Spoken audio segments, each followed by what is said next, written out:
ಚಾಲುಕ್ಯರ ಒಂದು ರಾಜ್ಯ ಮುದ್ರೆ, ವರಹ, ಶಂಖ, ಚಕ್ರ ಮತ್ತು ಕನ್ನಡಿ. ಮಹಾದ್ವಾರ ಮಂಟಪ ಹೋಗಲಿಕ್ಕೆ ಬರಲಿಕ್ಕೆ ಹೆಬ್ಬಾಗಿಲು. ಇದಕ್ಕೆ ನಾಗರ ಶೈಲಿ ಶಿಖರ ಅಂತಿದೆ. ನಾಗರ ಶೈಲಿ ಸಂಸತ್ ಭವನ ಥರ ಕಾಣುತ್ತೆ. That is Indian parliament. ಇಲ್ಲಿ ಕಂಪ್ಲೀಟ್ ಆಗಿ ನೋಡ್ಬೋದು. ನೀವು ಹೇಳಿದ್ರ ಚಪ್ಪರದ ಆಕಾರವಾಗಿ ದ್ರಾವಿಡ ಶೈಲಿ ಅಂತ ಕರಿತೀವಿ. ಬಟ್ ಒಳಗಡೆ ವಿಗ್ರಹ ಇಲ್ಲ. ದ್ರಾವಿಡ ಶೈಲಿ ಅಂದರೆ ಇಲ್ಲಿ ಕೆಳಗಿಂದ ಮೇಲ್ಭಾಗಕ್ಕೆ ಹೋಗಬೇಕಾದ್ರೆ ಇದು ಚೌಕಾಕಾರ ಹೋಗುತ್ತೆ ನೋಡಿ, ಮಹಡಿ ಮನೆ ಇದ್ದಂಗೆ. ಮಂಟಪ ಮೇಲೆ ಮತ್ತೊಂದು ಮಂಟಪ ಮೇಲೆಗಡೆ ಹೋಗಲಿಕ್ಕೆ. ಎಸ್ ಎಸ್ ಆ ಥರ ಕಾನ್ಸೆಪ್ಟು. ಸುಮಾರು 125 ದೇವಸ್ಥಾನಗಳೇನಿದೆಲ್ಲ ಅದರಲ್ಲಿ ಸುಮಾರು ಒಂದು 56 ದೇವಸ್ಥಾನಗಳು ಇದೆ. ಎಷ್ಟು ಅದಕ್ಕಿಂತ ಹೆಚ್ಚಿಂದಿರ್ಬೋದು. ಇಷ್ಟು ಚಿಕ್ಕ ಚಿಕ್ಕದ ದೇವಸ್ಥಾನ ಕಟ್ಟಿಸ್ತಾರೆ. ನಮ್ಮ ಚಾಲುಕ್ಯರ ಒಂದು ದಕ್ಷಿಣ ಭಾರತದಲ್ಲಿ ಚಾಲುಕ್ಯರ ಒಂದು ವಾಸ್ತುಶಿಲ್ಪಕಲೆ ಪ್ರಕಾರ ಪ್ರಾಚೀನ ದೇವಸ್ಥಾನ ಅಂದರೆ ಈ 2 ದೇವಸ್ಥಾನಗಳು. ಇವೆಲ್ಲ ಹೇಗಿದೆ ಅಂದರೆ ಐಹೊಳೆಯಲ್ಲಿ ಮಲಪ್ರಭಾ ನದಿ ಮಲ್ಲಪ್ರಭಾ ನದಿ. ಬಟ್ ಇದು ಮಹಾದ್ವಾರ ಮಂಟಪ. ಈ ಮಹಾದ್ವಾರ ಮಂಟಪ ಹೋಗಲಿಕ್ಕೆ ಬರಲಿಕ್ಕೆ ಹೆಬ್ಬಾಗಿಲು. ಇದು ಆ ದೇವಸ್ಥಾನಕ್ಕಲ್ಲ, ಜಸ್ಟ್ ಎಂಟ್ರೆನ್ಸ್ ಮಾತ್ರ. ಇದನ್ನು ನಮ್ಮ ಇಲಾಖೆಯವರು ರೀಬಿಲ್ಟ್ ಮಾಡ್ತಾರೆ. ಫಿಲ್ ಇನ್ ದ ಬ್ಲಾಂಕ್ ಇದ್ದಂಗೆ. ಎಲ್ಲಿ ಕಲ್ಲುಗಳ ಮೇಲೆ ನಂಬೋರ್ ಇದೆ ಅವೆಲ್ಲ ಹಳೆ ಕಲ್ಲು, ಯಾವುದೇ ಕಲ್ಲಿನ ನಂಬೋರಿಲ್ಲ, ಹೊಸ ಕಲ್ಲು ಮಾತ್ರ. ಇದೆಲ್ಲ ಹೊಸದೆಲ್ಲ ಮೇಡಮ್. ಹೌದೌದು, ಎಲ್ಲ ಬೀಳುವಂಥ ಸ್ಥಿತಿ ಇರ್ತಾ ಇತ್ತು. ಇದು ಗಾಳಿ ಮಳೆ ಬಿಸಿಲಿಗೆ ಬೀಳ್ತಾ ಇತ್ತು. ಅದು ಬೀಳೋದಕ್ಕಿಂತ ಮುಂಚೆನೇ ಸಡನ್ನಾಗಿ ನಮ್ಮ ಆರ್ಕೋಲಜಿ ಡಿಪಾರ್ಟ್ಮೆಂಟ್ಗೆ ಸಂಬಂಧಪಟ್ಟ ಸಿವಿಲ್ ಇಂಜಿನಿಯರ್ಸು ಅದನ್ನು ರೀಬಿಲ್ಟ್ ಮಾಡಿದ್ದಾರೆ. ಜೀರ್ಣೋದ್ಧಾರ ಆಗಿದೆ. ಇಲ್ಲಿ ನಿಂತ್ಕೊಂಡು ನೋಡಿದ್ರೆ ದೇವಸ್ಥಾನದ ಶಿಖರ ಗೋಪುರ. ಇದು ಗರ್ಭಗುಡಿ ಮೇಲೆ ಶಿಖರ ಕಲ್ಲಿಂದ ಕಂಪ್ಲೀಟ್. ಹೌದೌದು, ಕಲ್ಲಿಂದ. ಇದಕ್ಕೆ ನಾಗರ ಶೈಲಿ ಶಿಖರ ಅಂತಿದೆ. ನಾಗರ ಶೈಲಿ. ಬಟ್ ಅದರ ಮೇಲೆ ಇರ್ತಕ್ಕಂಥ ಕಳಸ ಚಕ್ರ ಇದು ಕೆಳಗಡೆ ಬಿದ್ದಿದೆ. ನೀವು ನೋಡ್ತಾ ಇದ್ರಿ ಇವಾಗ ಬಲಗಡೆ. ಹೌದು, ಓಕೆ. ಅದ್ರ ಮೇಲೆ ಇರೋದು ಬಿದ್ದಿರೋದಾ? ಅಲ್ಲೇನಿದೆಯಲ್ಲ ತೆಂಗಿನ ಮರ ಥರದ ನೋಡಿ, ಅಲ್ಲಿ ಅದೇ ಥರ ಅಲ್ಲಿ ಕೊನೆಗೆ ನೋಡಿ ಆ ಥರ ಚಕ್ರ ಇದೇನಿತ್ತು. ಶಿಡ್ಲು ಗಾಳಿ ಮಳೆಗೆ ಇದು ಪಕ್ಕದಲ್ಲಿ ಬಿದ್ದು ಹೋಗಿದೆ. ಈ ಥರ ಟೆಂಪಲ್ಲು. ಬಟ್ ಈ ಟೆಂಪಲ್ಲು ಹಿಂಭಾಗ ನೋಡಿ, ಆ ದೇವಸ್ಥಾನ ಹಿಂಭಾಗ ನೋಡಲಿಕ್ಕೆ ಒಂಥರ ನಮಗೆ ನಮ್ಮ ಭಾರತ ದೇಶದ ಸಂಸತ್ ಭವನ ಥರ ಕಾಣುತ್ತೆ. ಇಂಡಿಯನ್ ಪಾರ್ಲಿಮೆಂಟ್ ಹಳೆಯದು. ಇವಾಗ ಹೊಸದೆಲ್ಲ ಬೇರೆ ಇದೆ. ಪ್ರಾಚೀನದ ಒಂದು ನಮ್ಮ ಭಾರತದ ಸಂಸತ್ ಭವನ ಇಂಡಿಯನ್ ಪಾರ್ಲಿಮೆಂಟ್ ಥರ ಈ ಭಾಗ ನೋಡಲಿಕ್ಕೆ ಒಂಥರ ಇದು ಗಜಪುಷ್ಟ ಆಕಾರ ಆಗಿದೆ. ನಿಂತಂಥ ಆನೆಯ ದೇಹದ ಆಕಾರವಾದ ದೇವಸ್ಥಾನ. ಇದು ಯಾವ ದೇವಾಲಯ ಸರ್? ಇದಕ್ಕೆ ಚಪ್ಪರ ದೇವಾಲಯ. ಚಪ್ಪರ ಅಂದರೆ ನಮ್ಮ ಮನೆ ಮುಂದೆ ತಗಡು ಪತ್ರ ಸಾಕ್ತಲ್ಲ, ಆ ರೀತಿಯಾಗಿ ಮುಂದಗಡೆ ಇರ್ತಕ್ಕಂಥ ಕಾಟೇಜ್ ಸಿಸ್ಟಮ್ ಇದೆ ದೇವಸ್ಥಾನ ಮಾತ್ರ. ಚಿಕ್ಕ ಬಾಗಿಲು. ಒಂದು ವೇಳೆ ಇಲ್ಲಿ ಗುರು ಹಿರಿಯರು ಅಥವಾ ದೇವರಿದ್ದರೆ ಅದಕ್ಕೆ ನಾವು ತಲೆ ಬಾಗಿಸಿ ಒಂದು ಗೌರವವನ್ನು ಕೊಟ್ಟು ಹೋಗಲಿಕ್ಕೆ ಒಂದು ಚಿಕ್ಕ ಬಾಗಿಲಿದೆ. ಬಟ್ ಈ ಒಂದು ದೇವಸ್ಥಾನ ಒಳಗಡೆ ಕ್ರಾಸ್ ವೆಂಟಿಲೇಷನ್ ಇಲ್ಲ, ಕಿಟಕಿಗಳಿಲ್ಲ. ಒಂದು ಕಡೆ ಮಾತ್ರ ಸ್ಕೈಲೈಟ್ ಇದೆ, ಬೆಳಕಂಡೆ ಅಂತ ಹೇಳ್ತೀವಿ ನಾವೆಲ್ಲ. ಮನೆಗೆಲ್ಲ POP ಮಾಡಿಸ್ತಲ್ಲ, ಪ್ಲಾಸ್ಟರ್ ಆ್ಯಂಡ್ ಪ್ಯಾರಿಸ್ ಆ ಥರ. ಇಲ್ಲಿ ಕಮಲದ ಹೂ, ಇದು ಒಂಥರ ಸಮೃದ್ಧಿ ಸಂಕೇತ. ನಮ್ಮ ಧರ್ಮದ, ಹಿಂದೂ ಧರ್ಮದ ಒಂದು ಸಮೃದ್ಧಿ ಸಂಕೇತ. ಲೋಟಸ್ ಇದೆ. ಬಟ್ ಈ ಕಡೆ ನೋಡಿದಾಗ ಈ ಕಂಬ ನೋಡಿದಾಗ ನಮಗೇನು ಅನಿಸುತ್ತೆ ಅಂದರೆ ಬೇಲೂರು ಹಳೆಬೀಡು, ಸೋಮನಾಥ್ಪುರ ಕಂಬಗಳೆಲ್ಲ ಆ ಥರ ಕಾಣಿಸುತ್ತೆ. ಅಂದರೆ ಎಲ್ಲ ರೀತಿಯಲ್ಲಿ ಕಂಬಗಳನ್ನು ಇಲ್ಲಿ ಪ್ರಯೋಗನ ಮಾಡ್ತಾರೆ. ಚೌಕಾಕಾರವಾಗಿರ್ಬೋದು, ವೃತ್ತಾಕಾರ ಆಗಿರ್ಬೋದು, different shape of the pillar designs also here. But ಇದು ಲೇಟರ್ ಚಾಲುಕ್ಯನ್ ಟೆಂಪಲ್ಸು, ನಂತರದ ದೇವಸ್ಥಾನ ಮಾತ್ರ. ಅಂದರೆ ಎಲ್ಲ ರೀತಿ ಎಲ್ಲರಿಗೂ ಒಂದು ಅವಕಾಶಗಳನ್ನ ಕೊಡ್ತಾ ಇದ್ರು ಚಾಲುಕ್ಯರು. ಇವು ನಮ್ಮ ಸಾಮ್ರಾಜ್ಯಕ್ಕೆ ಸಂಬಂಧಪಟ್ಟಂಥ ವಿದ್ಯಾರ್ಥಿಗಳು ಮಾತ್ರ ಇಲ್ಲಿ ಕಲಿಬೇಕಂತ ಇರಲಿಲ್ಲ. ರಾಷ್ಟ್ರಕೂಟರು ಬಂದು ಕಲಿಬೋದಾಗಿತ್ತು. ಈ ಕಲ್ಯಾಣ ಚಾಲುಕ್ಯರು ಅವರು ಕೂಡ ಬಂದು ಇಲ್ಲಿ ದೇವಸ್ಥಾನ ಕಲಿಬೋದಾಗಿತ್ತು. ಎಲ್ಲ ಒಟ್ಟಾರೆ ಒಂಥರ ಯೂನಿವರ್ಸಿಟಿ ಇದು. ಆ ಥರ ಒಂದು ವ್ಯವಸ್ಥಿತವಾಗಿ ಇವಾಗ ಕೂಡ ಬೇರೆ ಬೇರೆ ಮೈಸೂರು, ಬೆಂಗಳೂರು, ಪುನಃ ಜೈನ್ ಕಾಲೇಜು, ಆರ್ಕಿಟೆಕ್ಚರ್ ಆಗಿರ್ಬೋದು, ಬೇರೆ ಶಿಲ್ಪಿಗಳು ಇದನ್ನು ಒಂದು ಎಲ್ಲಾದರೂ ವಿದ್ಯಾರ್ಥಿ ಇವಾಗ ಕೂಡ ಬರ್ತಾರೆ. ಅವರೆಲ್ಲ ಸ್ಕೆಚಿಂಗ್ ಮಾಡ್ತಾರೆ. ಎಷ್ಟು ಮೀಟ್ರ್ ಹೈಟಿಗಿದೆ, ಯಾವ ಥರ ಕಲ್ಲನ್ನು ಕೆತ್ತನೆ ಮಾಡಿ ಇಂಟರ್ಲಾಕಿಂಗ್ ಆಗಿದೆ, ಎಲ್ಲಾದರೂ ಪರ್ಫೆಕ್ಟ್ ಆಗಿ ಇವಾಗ ಕೂಡ ಅವರು ಕಲ್ತ್ಕೊಂಡು ಹೋಗ್ತಾರೆ. ಇಲ್ಲಿ ವಿಗ್ರಹ ಇಲ್ಲ, ಒಂದೇ ರೂಮ್ ಇಲ್ಲ ಅಲ್ಲಿ ಒಳಗಡೆ. 3 ರೂಮ್ಸ್ ಇದೆ. ಆದರೆ 3 ಗರ್ಭಗುಡಿ ಒಳಗಡೆ ಯಾವುದೇ ರೀತಿ ವಿಗ್ರಹ ಇಲ್ಲ. ಬಟ್ ಅಲ್ಲಿ ಜಸ್ಟ್ ಎಂಟಿ ಆಗಿದೆ, ಖಾಲಿ ಉಳ್ಕೊಂಡಿದೆ ಮಾತ್ರ. ನಾನು ಹೇಳಿದೆ ಇಲ್ಲಿ ಸುಮಾರು ಒಂದು 20-30 ವರ್ಷಗಳ ಅಂದರೆ ಆರ್ಕೋಲಜಿ ಡಿಪಾರ್ಟ್ಮೆಂಟ್ ಬರೋಕ್ಕಿಂತ ಮುಂಚೆ ಸಂಪೂರ್ಣವಾಗಿ ಈ ದೇವಸ್ಥಾನಕ್ಕೆ ಸ್ಥಳೀಯ ಜನರು ಇದಕ್ಕೆ ಸುಣ್ಣ ಹಚ್ಚಿದ್ರು. ಇದಕ್ಕೆ ಸುಣ್ಣ ಬಣ್ಣ ನೀವು ನೋಡ್ಬೋದು, ಇನ್ನೂ ಇದೆ ನೋಡಿ. ಅದೇ ಹೇಳಿದ್ದು ನಾನು. ಯಾಕಂದರೆ ಈ ಆರ್ಕೋಲಜಿ ಡಿಪಾರ್ಟ್ಮೆಂಟ್ ಇಲ್ಲಿ ಬರದಾ ಇದ್ದರೆ ನಮ್ಮ ದೇಶದಲ್ಲಿ ಇನ್ನೂ ಈ ಟೆಂಪಲ್ ಇದೇ ಥರ ಇರ್ತಾ ಇತ್ತು, ಅದು ಆಗ್ತಾ ಇತ್ತು. ಆದರೆ ಇದು ಪುರಾತತ್ವ ಇಲಾಖೆ ರೂಲ್ಸ್ ಅಂದರೆ ಪ್ರಾಚೀನ ದೇವಸ್ಥಾನ ಪ್ರಾಚೀನದ ಆಗಿರಬೇಕು. ಅದನ್ನು restored water proof chemicals clean ಮಾಡ್ತಾರೆ. ಅಂದರೆ ನಮಗೆ ಇದನ್ನೆಲ್ಲ ಸುಣ್ಣ ಬಣ್ಣ ಹಚ್ತಾ ಹೋಗ್ಬಿಟ್ರೆ ಇದೆಲ್ಲ ಕವರ್ ಆಗಿಬಿಡುತ್ತೆ. ಇದು ಫುಲ್ ಪ್ಯಾಕ್ ಆಗಿಬಿಟ್ರೆ ನಿಮಗೆ ಗೊತ್ತಾಗಲ್ಲ ಇದು ಎಷ್ಟು ಲೈನ್ ಹೈಟ್ ಇದೆ, ಎಷ್ಟು ನೋಡಿ ಸೂಕ್ಷ್ಮ ಸೆನ್ಸಿಟಿವ್ ಮಾಡಿದ್ದಾರೆ. ಕೆಮಿಕಲ್ ಲೆಮನ್ ಸ್ಟೋನಲ್ಲಿ ಕೆಮಿಕಲ್ ಇರ್ತಲ್ಲ, ಅದರಿಂದ ಕಲ್ಲಿನ ಆಯಸ್ ಕಡಿಮೆ ಆಗುತ್ತೆ. ಅದನ್ನ ಹಚ್ಚಬಾರ್ದು. ಆರ್ಟಿಫಿಷಿಯಲ್ ಆಗಿ ಯಾವುದೇ ರೀತಿ ನಾಟ್ ಅಲೌಡ್ ಇಯರ್. ಅದೇ ಮುಂಚೆ ಹೇಗಿತ್ತು ಶೈನಿಂಗಿಗಾಗ್ಲಿ ಏನಕ್ಕಾಗ್ಲಿ ಏನು ಬಣ್ಣ ನ್ಯಾಚುರಲ್ ಆಗಿ ಚಾಲುಕ್ಯರು ಹೆಂಗ್ ಕಟ್ಟಿದ್ರು ಅದನ್ನ ಉಳಿಸ್ಕೊಳ್ಳಿಕ್ಕೆ ಪ್ರಯತ್ನ ಮಾಡ್ತಿರೋದು.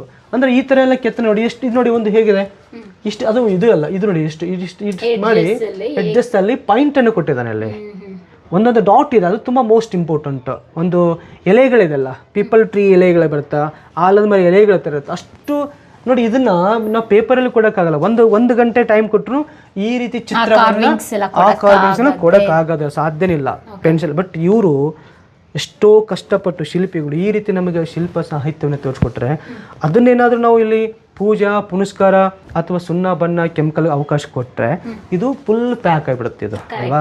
ಅದು ಬೇಡ ಅಂತ ಹೇಳೋ ಒಂದು ಉದ್ದೇಶ. ಬಟ್ ಅದಕ್ಕೂ ಕೂಡ ಅವರು ಲೋಕಲ್ ಜನ ಕೂಡ ಭಾಳ ಒಂದು ರೆಸ್ಪೆಕ್ಟ್ ಎಲ್ಲ ಕೊಡ್ತಾರೆ.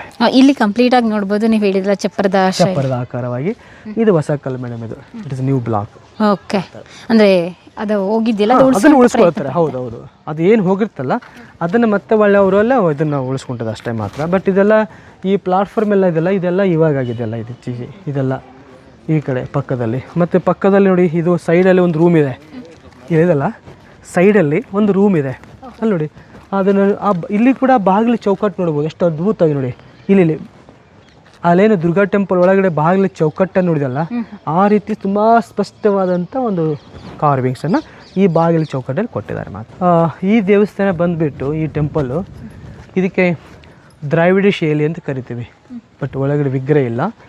ದ್ರಾವಿಡ ಶೈಲಿ ಅಂದರೆ ಇಲ್ಲಿ ಕೆಳಗಿಂದ ಮೇಲ್ಭಾಗಕ್ಕೆ ಹೋಗಬೇಕಾದ್ರೆ ಇದು ಚೌಕಾಕರ ಹೋಗುತ್ತೆ ನೋಡಿ. ಇಟ್ ಈಸ್ ಸ್ಕ್ವೇರ್ ಬಾಕ್ಸ್ ಕೆಳಗಿಂದ. ಬಟ್ ಇದು ಕೂಡ ಅಪೂರ್ಣವಾಗಿದೆ, ಆಸ್ ನಾಟ್ ಕಂಪ್ಲೀಟ್, ಇನ್ಕಂಪ್ಲೀಟ್ ಆಗಿದೆ.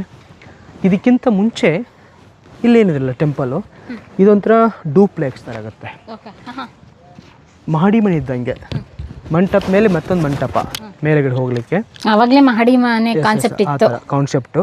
ಬಟ್ ಅಲ್ಲಿ ಸ್ವಲ್ಪ ಮೇಲೆ ನೋಡಿ ನಿಮಗೆಲ್ಲ ಒಂಥರ ವುಡನ್ ಥರ ಕಾಣುತ್ತೆ ನಿಮಗಲ್ವಾ, ಅಲ್ಲಿ ಮೇಲೆ ಉದ್ದುದಕ್ಕನೆ. ಒಂದು ಉದಾಹರಣೆ, ನೀವೇನಾದರೂ ನಮ್ಮ ಕರ್ನಾಟಕದ ಕರಾವಳಿ ಭಾಗಕ್ಕೆ ಹೋದಾಗ ಅಥವಾ ಮಲೆನಾಡದಲ್ಲಿ ಹೋದಾಗ, ಮಲೆನಾಡು ಶಿವಮೊಗ್ಗ ಚಿಕ್ಕಮಗಳೂರು ಅಲ್ಲಿ ಹೋದಾಗ ಅಲ್ಲಿ ಪ್ರತಿಯೊಬ್ಬರು ಮನೆ ಮಾಳಿಗೆ ಮೇಲೆ ಅಡಿಕೆ ಮರವನ್ನು ಕಟ್ ಮಾಡಿ ಅಥವಾ ಈ ತೆಂಗಿನ ಮರವನ್ನು 2 ಪೀಸ್ ಮಾಡಿ ಅಲ್ಲಿ ಮೇಲೆ ಜಾಯಿಂಟಲ್ಲಿ ಹಾಕಿರ್ತಾರಲ್ಲ, ಆ ರೀತಿಯಾಗಿ ಇದನ್ನು 1500 ವರ್ಷಗಳಿಂದ 6ನೇ ಶತಮಾನದಲ್ಲೇ ಚಾಲುಕ್ಯರು ನೋಡಿ ಈ ರೀತಿ ಬಂದಂಥ ಗ್ಯಾಪ್ ಒಳಗಡೆ ಗ್ಯಾಪ್ ಇಷ್ಟೇ ಉಳ್ಕೊಂಬಿಟ್ರೆ ಇಲ್ಲಿ ಮಳೆ ನೀರು ಹೋಗುತ್ತೆ.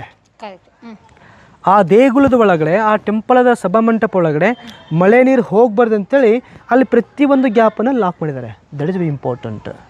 ಆಗಿನ ಡೂಪ್ಲೆಕ್ಷನ್ ಮೇಲೆ ಆ ಥರ ಅಂದರೆ ವ್ಯವಸ್ಥಿತವಾಗಿ ಮನೆಯನ್ನು ಕಟ್ಟಡವನ್ನು ನಿರ್ಮಾಣ ಮಾಡಬೇಕು ಅನ್ನೋ ಕಲ್ಪನೆ ಅವಾಗಲೇ ಇತ್ತು, ಅದನ್ನೇ ನಾವು ಕಾಪಿ ಮಾಡಿರೋದು. ಬಟ್ ಈ ಥರ ಅದನ್ನ ನೋಡಿಕೊಂಡು ಕೂಡ ಕೆಲವೊಂದು ಹೋದಂಥದ್ದನ್ನು ತೆಗೆದು ಮತ್ತೆ ಇಲ್ಲಿ ನೋಡಿ ಇದ್ರ ಮೇಲೆ ಇತ್ತೀಚೆಗೆ ಮಾಡಿರೋದು ಅಲ್ವಾ. ಮೇಲೆಗಡೆ ಅದ್ರ ಮೇಲೆ ನೋಡಿ, ಮೇಲೆ ಇದು ಹಳೇದು ಮೇಲಿನ ಭಾಗ ಮೇಲ್ಭಾಗದಲ್ಲಿ ಇದೆಲ್ಲ ಅದನ್ನು ಇತ್ತೀಚೆಗೆ ಮಾಡಿದ್ದು. ಬಟ್ ಅದು ಆಗಿಂದು ಅಂದರೆ ಇದೆಲ್ಲ ಆಗಿದ್ದು ಇವಾಗ ಇತ್ತೀಚಿನ ದಿನಗಳಲ್ಲಿ ಮಾತ್ರ.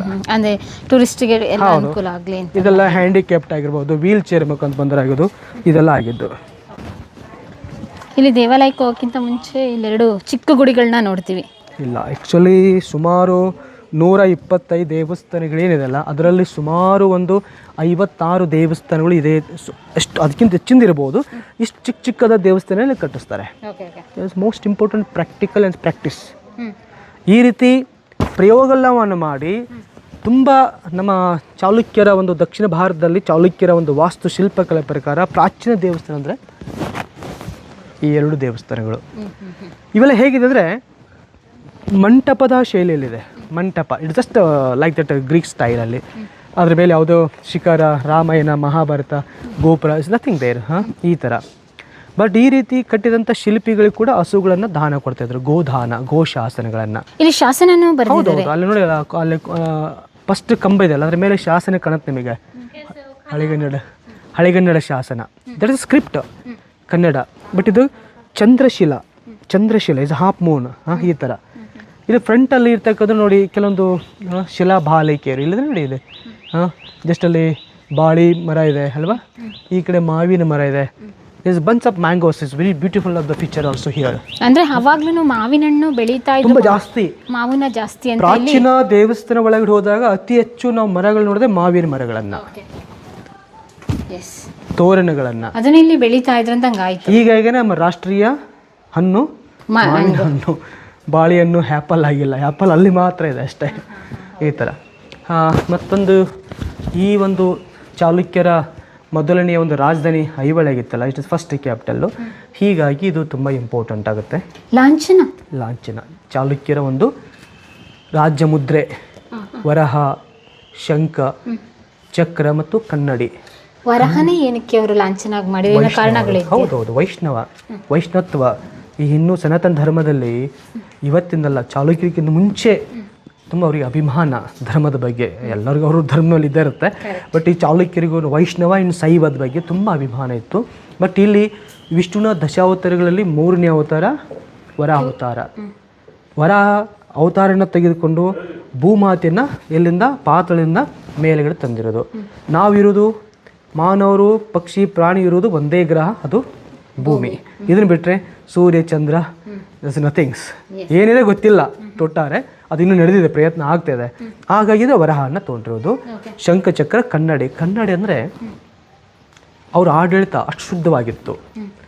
ಒಡೆದೋದ ಕನ್ನಡಿ ಒಡೆದು ಹೋದ ಕನ್ನಡಿ ಮತ್ತೆ ಕೂಡ್ಸೋಕ್ಕಾಗಲ್ಲ. ಈಗ ಒಡೆದು ಹೋದ ಕುಟುಂಬ ಮತ್ತು ಒಂದಾಗಿ ಸಾಧ್ಯನೇ ಇಲ್ಲ ಅಲ್ವಾ. ಸಾಮ್ರಾಜ್ಯ ಅಂದ್ರೆ ಹೆಂಗಿರ್ಬೇಕಂದ್ರೆ ಅನ್ಯೋನ್ಯವಾಗಿ ಒಕ್ಕಟ್ಟಲ್ಲಿರಬೇಕು. ಒಕ್ಕಟ್ಟಲ್ಲೇ ಬಲ ಇತ್ತು ಅಂತ ತೋರಿಸ್ಕೊಡುತ್ತೆ. ಒಬ್ಬ ರಾಜನ ಬೇರೆ ಆಗಿಬಿಟ್ಟು ಅದು 3ನೇ ವ್ಯಕ್ತಿನಿಗೆ ಲಾಭ ಅಷ್ಟೇ. ಅಂದರೆ ಪರಿಶುದ್ಧವಾದಂಥ ಒಂದು ಪಾರದರ್ಶಕತೆ ಇತ್ತು ಅವರ ಆಡಳಿತದಲ್ಲಿ. ಈ ರೀತಿ ಒಂದು ಕನ್ನಡಿ ಸಂಕೇತ ಆಗಿತ್ತು. ಅಂದರೆ ತಾನು ಆಡಳಿತ ಮಾಡೋದನ್ನು ತಾನು ನೋಡ್ತಿದ್ದ, ನನ್ನಲ್ಲಿ ಏನು ತಪ್ಪಾಗಿದೆ, ಏನು ಸರಿಯಾಗಿದೆ ಅದನ್ನು ತಿದ್ದುಕೊಂಡು ಮಾಡುವ ಆಡಳಿತ. Is a transpiration. ಇದರಲ್ಲಿ ಸಿಂಬಾಲಿಕ್. ವರಹ, ಶಂಖ, ಚಕ್ರ, ಕನ್ನಡಿ. ನೀವೇನಾದರೂ ಹಂಪಿಯಲ್ಲಿ ಹೋದಾಗ, ಹಂಪಿ ವಿರೂಪಾಕ್ಷ ಟೆಂಪಲ್ನಲ್ಲಿ ಅಲ್ಲಿ ವರಹ, ಸೂರ್ಯ, ಚಂದ್ರ, ಖಡ್ಗ, ಅದು ವಿಜಯನಗರ ಇತಿಹಾಸಕ್ಕಿಂತ, ಅಂದರೆ ವಿಜಯನಗರ ಸಾಮ್ರಾಜ್ಯದ ಇತಿಹಾಸಕ್ಕಿಂತ ಚಾಲುಕ್ಯರ ಇತಿಹಾಸ 1000 ವರ್ಷ ಹಳೆಯದು. ಯಾಕಂದರೆ ಇದು ಪ್ರಾಚೀನ ಇತಿಹಾಸ, ಅದು ಮಧ್ಯ ವಿಷಯ, ಅದು ಮಿಡಲ್ ಹಿಸ್ಟ್ರಿ ಅಂತ ಹೇಳ್ತೀವಿ. ಇವಾಗೆಲ್ಲ ಮಾಡರ್ನ್ ಹಿಸ್ಟ್ರಿ ಬರುತ್ತೆ. ಆ್ಯಸ್ ಐನ್ಸೆಂಟ್ ಅದು ಮಿಡ್ವಿಲ್ ಆ್ಯಂಡ್ ದ ಮಾಡರ್ನ್, ಈ ರೀತಿಯನ್ನು ಯೋಚನೆ ಮಾಡ್ತೀವಿ. ಅದಕ್ಕಿಂತ ಮುಂದೆ ಪ್ರಾಚೀನ ಅದೊಂದು ತುಂಬ ಇದಕ್ಕಿಂತ ಮುಂಚೆನೇ ಇದೆ, ಇಲ್ಲ ಅಂತಲ್ಲ. ಇದು ಅದಕ್ಕೂ ವ್ಯತ್ಯಾಸ. ಅವರು ವೈಷ್ಣವರು, ಇವರು ವೈಷ್ಣವರಾಗಿದ್ರು. ಅಲ್ಲಿ ಸೂರ್ಯಚಂದ್ರ ಖಡ್ಗ ಇದೆ, ಇಲ್ಲಿ ಶಂಖಚಕ್ರ ಕನ್ನಡಿ ಇದೆ ಮಾತ್ರ. ಮತ್ತು ಈ ಕಡೆ ಛತ್ರ ಚಾಮರ. ಅವಾಗೆಲ್ಲ ರಾಜರಿಗೆ ಇಡ್ತಾ ಇದ್ರಲ್ಲ ಛತ್ರ. ಒಂದು ವೇಳೆ ಎಲೆಕ್ಟ್ರಿಸಿಟಿ ಲೈಟಿಂಗ್ ಫೋಕಸ್ ಇದ್ದರೆ ಇದನ್ನು ಮಾಡೋ ಇದನ್ನು ಮಾಡ್ತಾ ಇರಲಿಲ್ಲ ಅವರು. ಬಟನ್ ಹಾಕಿದರೆ AC ಆನ್ ಆಗುತ್ತೆ. ಇವಾಗ we have torch, electric, everything also. But ಅವರಿಗೆ ಒಂದು ವೇಳೆ ಆಗ 5-6ನೇ ಶತಮಾನದಲ್ಲಿ ಏನಾದರೂ ಈ ಮೊಬೈಲ್ ಇದ್ದರೂ ಕೂಡ ಯಾರೂ ಟೆಂಪಲ್ ಕಟ್ಟಿಸ್ತಾ ಇರಲಿಲ್ಲ. ನೋ ವೇ, ಚಾನ್ಸೇ ಇರಲಿಲ್ಲ. ಅಂದರೆ ಇದು ನಮ್ಗೆ ಗೊತ್ತಾಗುತ್ತೆ, ಹಿಂದಿನ ಕಾಲದಲ್ಲಿ ಏನಿರಲಿಲ್ಲ ಅದು ಒಳ್ಳೇದಕ್ಕೆ. ಯಾಕಂದರೆ ಅದಿದ್ರೆ ಇದು ದೇವಸ್ಥಾನ ಕಟ್ಟಲಿಕ್ಕೆ ಸಾಧ್ಯನೇ ಇರಲಿಲ್ಲ. ಇದು ಛತ್ರ ಚಾಮರ. ರಾಜ ಹೊರಗಡೆ ಹೋದರೆ ಛತ್ರ ಹಿಡಿತಿದ್ರು, ಕುಳಿತುಕೊಂಡ್ರೆ ಹಿಂಗೆ ಚಾಮರ ಬೀಸಲಿಕ್ಕೆ ಇತ್ತು. ಈ ನಮ್ಮ ದೇಶದಲ್ಲಿ ಯೋಗ, ಜ್ಞಾನ, ಇದೆಲ್ಲ ನಾಲೆಜ್ ಇವತ್ತಿಂದಲ್ಲ, ಆಗಿನ ಕಾಲದಲ್ಲಿ ಜ್ಞಾನ ಮುದ್ರೆಯಲ್ಲಿ ಇರ್ತಾಯಿದ್ರು. ಇದಕ್ಕೆ ಶಿರೀಷಾಸನ, ಗರುಡಾಸನ, ಕುಕ್ಕುಟಾಸನ, ಬೇರೆ ಬೇರೆ ಆಸನಗಳಲ್ಲಿ ಡಿಫ್ರೆಂಟ್ ಆಗಿರುತ್ತೆ. ಇದು ಯೋಗ. ಕರೆಕ್ಟ್, ಉಲ್ಟಾ. ನಾವೆಲ್ಲ June 21 ಇಂಟರ್ನ್ಯಾಷನಲ್ ಯೋಗ ಡೇ ಅಂತ ಹೇಳ್ತೀವಿ ಅಲ್ವಾ. ಆವಾಗಲೇ ಇತ್ತಲ್ಲ. ಅಂದ್ರೆ ಅದನ್ನ 1000 ವರ್ಷಗಳ ಹಿಂದೆ. ಆದ್ರೂ ಇಡೀ ಜಗತ್ತಿಗೆ ಈ ಯೋಗಾಸನ ಅಂದ್ರೆ ಏನು ಅನ್ನೋ ತಿಳಿಸ್ಕೊಟ್ಟು ನಮ್ಮ ದೇಶದ ಒಂದು ರಾಜಕೀಯದಲ್ಲಿ ಇವಾಗ ನಮ್ಮ ದೇಶದಲ್ಲಿ ಇರ್ತಕ್ಕಂಥ ಪ್ರಧಾನಮಂತ್ರಿ ಆಗಿರ್ಬೋದು, ರಾಷ್ಟ್ರಪತಿ ಆಗಿರ್ಬೋದು, ನಮ್ಮ ರಾಜ್ಯದ ಒಬ್ಬ ಮಂತ್ರಿಗಳಾಗಿರ್ಬೋದು, ಬೇರೆ ದೇಶಕ್ಕೆ ಯೋಗದ ಬಗ್ಗೆ, ಆಯುರ್ವೇದಿಕ್ ಬಗ್ಗೆ ತಿಳುವಳಿಕೆ ಹೇಳ್ಕೊಡ್ತಾರೆ. ಅದು ತುಂಬ ಅದ್ಭುತ. ನಾವು ಅದು ಹೆಮ್ಮೆ ಪಡಬೇಕು. ಯಾಕಂದರೆ ಈ ಅಮೇರಿಕಾ ಅಲ್ಲಿ ಹೋದಾಗ ಈ ಯೋಗ ಅಂದರೆ ಗೊತ್ತಿಲ್ಲ. ಕೆಲವೊಂದು ದೇಶಗಳಲ್ಲಿ ಗೊತ್ತಿದೆ, ವಿದೇಶಗಳಲ್ಲಿ ಕೆಲವೊಂದು ಔಟ್ ಆಫ್ ಕಂಟ್ರಿಲಿ ಹೋದಾಗ ಯೋಗದ ಬಗ್ಗೆ ಗೊತ್ತಿಲ್ಲ. ಬಟ್ ಈ ರೀತಿ ಯೋಗದ ಒಂದು ನಾಲೆಜನ್ನು ಇವಾಗೆಲ್ಲ ಮಾಧ್ಯಮಗಳ ಮುಖಾಂತರ ಬೇರೆ ಬೇರೆ ಇದ್ರ ಮುಖಾಂತರ ಗೊತ್ತಾಗುತ್ತೆ. ಅದು ತುಂಬ ಗ್ರೇಟ್ ಆಗಿತ್ತು. ಅವಾಗೆಲ್ಲ ಈ ರೀತಿ ವಿಡಿಯೋ ಕ್ಯಾಮ್ರಾ ಇದೇನು ಏನಿರಲಿಲ್ಲವ. ಇದನ್ನೆಲ್ಲ ಹೆಂಗೆ ತಿಳ್ಕೊಬೇಕು ಮಕ್ಕಳಿಗೆ. ನೋಡ್ತಾಯಿದ್ರು, ಈ ಗದ್ದ ಹಿಂಗೆ ಇಲ್ಲಿದೆ, ಕುಕ್ಕುಟ ಇಂದ ಈ ಥರ ಹಚ್ಚೋದು ಕಾಲನ ಮೇಲೆ. ಇಟ್ಸ್ ನಾಟ್ ಈಸಿ, ತುಂಬ ಡಿಫಿಕಲ್ಟ್. ಅಂದರೆ ಅವರಿಗೆ ಮಾನಸಿಕವಾಗಿ ಮತ್ತು ದೈಹಿಕವಾಗಿ ಎಲ್ಲದು ಗೊತ್ತಿರಬೇಕಂತೆ. ಶಿಲ್ಪಿಗಳಾದವ್ರಿಗೆ ಫಿಸಿಕಲ್ ಫಿಟ್ನೆಸ್ಸು ಬೇಕಾಗುತ್ತೆ, ಮೆಂಟಲ್ ಫಿಟ್ನೆಸ್ಸು ಬೇಕಾಗುತ್ತೆ. ಇಲ್ಲಾಂದರೆ ಏನು ಬರೀ ಫಿಸಿಕಲ್ ಫಿಟ್ನೆಸ್ ತೊಗೊಂಡು ಅವ್ನು ಏನು ಮಾಡೋದಾಗುತ್ತೆ? ಕಲ್ಲು ಎತ್ತೋದು ಹೆಂಗೆ ಗೊತ್ತಿಲ್ಲ ಅಂದಮೇಲೆ ಅಲ್ಲ ಅವ್ನು ಬೇಕು ಎರಡು ಸಮಬಲವಾಗಿರಬೇಕು ವ್ಯಕ್ತಿಗಳೆಲ್ಲ ಇಲ್ಲಿ ತೋರಿಸ್ಕೊಟ್ಟಿದ್ದಾರೆ. ಇಲ್ಲಿ ಪ್ರಿಯ ವೀಕ್ಷಕರೇ, ನಾವು ತೋರಿಸುತ್ತಿರುವ ಇತಿಹಾಸದ ಕಥೆಗಳು ಕನ್ನಡದ ಕಲೆ, ಸಾಹಿತ್ಯ, ಸಂಸ್ಕೃತಿ, ಜನಜೀವನ, ಇತಿಹಾಸ ಸೃಷ್ಟಿಸಿದ ಜನಸಾಮಾನ್ಯರ ಅಸಾಮಾನ್ಯ ಕಥೆಗಳು ನಿಮಗೆ ಇಷ್ಟ ಆಗಿದ್ಯಾ? ಹಾಗಿದ್ರೆ ವಿಡಿಯೋ ನೋಡಿ ಸುಮ್ಮನಾಗ್ಬೇಡಿ, ಶೇರ್ ಮಾಡಿ, ಸಪೋರ್ಟ್ ಮಾಡಿ, ನಮ್ಮೊಂದಿಗೆ ಜೊತೆಯಾಗಿ. ಇದು ನೀವೇ ಬೆಳೆಸಿದ ನಿಮ್ಮ ನೆಚ್ಚಿನ ಡಿಜಿಟಲ್ ಮಾಧ್ಯಮ. ಇನ್ಮುಂದೆ ನಿಮಗಾಗಿ ಇನ್ನಷ್ಟು ವಿನೂತನ ಶೈಲಿಯಲ್ಲಿ ಬರಲಿದೆ. ನೈತಿಕ ಬೆಂಬಲದ ಜೊತೆಗೆ ಆರ್ಥಿಕ ಬೆಂಬಲ ನೀಡಿ. ನಿಮ್ಮ ಬೆಂಬಲವೇ ನಮಗೆ ಪ್ರೇರಣೆ, ಸ್ಫೂರ್ತಿ ಕೂಡ. ನಿಮ್ಮ ಬೆಂಬಲದೊಂದಿಗೆ ನಮ್ಮ ಪಯಣ ಮುಂದುವರಿಯುತ್ತಿದೆ. ಸಾಮಾಜಿಕ ಬದಲಾವಣೆಗೆ ಜೊತೆಯಾಗಿ ನಮ್ಮ ಮುಂದಿನ ಪೀಳಿಗೆಗೆ ಕರ್ನಾಟಕದ ಇತಿಹಾಸ ಉಳಿಸೋಣ.